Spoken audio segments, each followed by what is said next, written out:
But I should not be Googling the FIA sporting regulations in the middle of a race. That's my one ask. So we're going to talk more about that because guess what?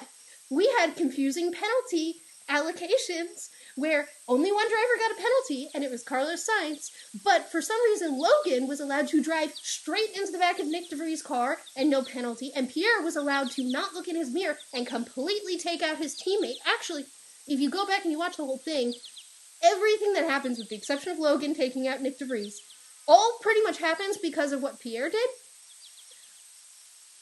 So instead of litigating the details of Carlos's penalty in particular, because it gives me a headache, and I think it's silly, I want to discuss this inconsistency from the FIA.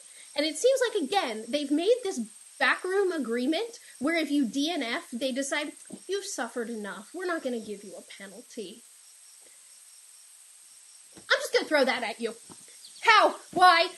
Are you just as irate about this as me? Yes, it does not make any sense. Just because you do not finish in race does not mean that maybe you don't get points. And, oh wow, who would be receiving the points? Mr. Penalty Points, Pierre. And what would happen if he were to have gotten points?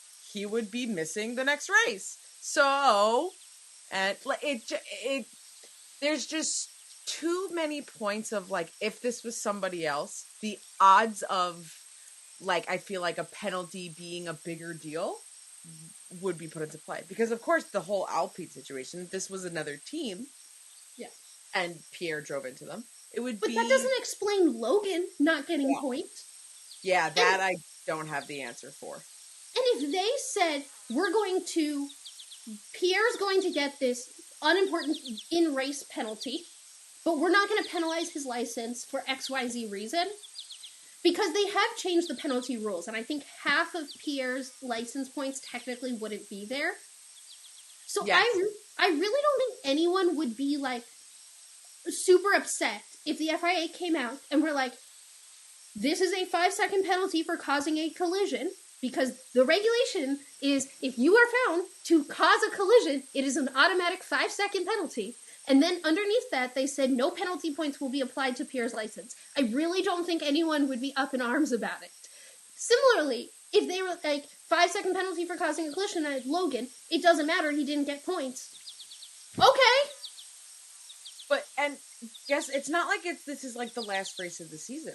Like, okay, we'll put in a 5-second penalty for the next race. So when they come in a pit stop, they have to wait 5 seconds before they touch the car. Like, why can't it go too? Why can't it go to the next race? It makes no sense to me. Because, like, okay, you'll just ruin your team's whole weekend and, like, that's it. That's nothing, no penalties for that. I don't know. And then Carlos gets a penalty? And so that's the thing, is if they decided not to penalize Carlos, because their whole thing was, well, we didn't penalize Logan and Pierre because it was a first lap thing. It's like, so it was Carlos's. Mm-hmm. And again, I'm not going to litigate whether or not Carlos was a penalty. It's the inconsistency of it. You either have to give them all penalties, or you give none of them penalties.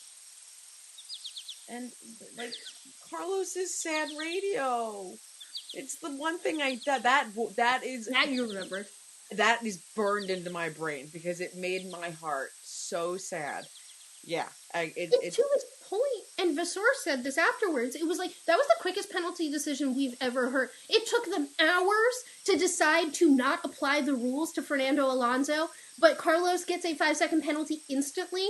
But no, Pierre and Logan didn't do anything wrong. Like, it all comes back to, you need to be, like, and then I'm sitting there in the middle of the race, going through the rules of the regulations to try to figure out why Carlos was a penalty and why these other ones weren't. And the answer is they DNF'd. And there's this stupid gentleman's agreement right now with the sport. That's exactly what it is. All right, we're getting to the end of the Into the Wild, and I'm just getting more and more irate and, like, outlandish about it. Because we have one more thing to talk about. Thank you so much for listening to this segment from episode 11 of Gridwalk. Don't forget to like and subscribe for more videos. Also, you made it this far in the video. Go check out the full podcast. Go listen to the rest of it. You can click right here for the full thing.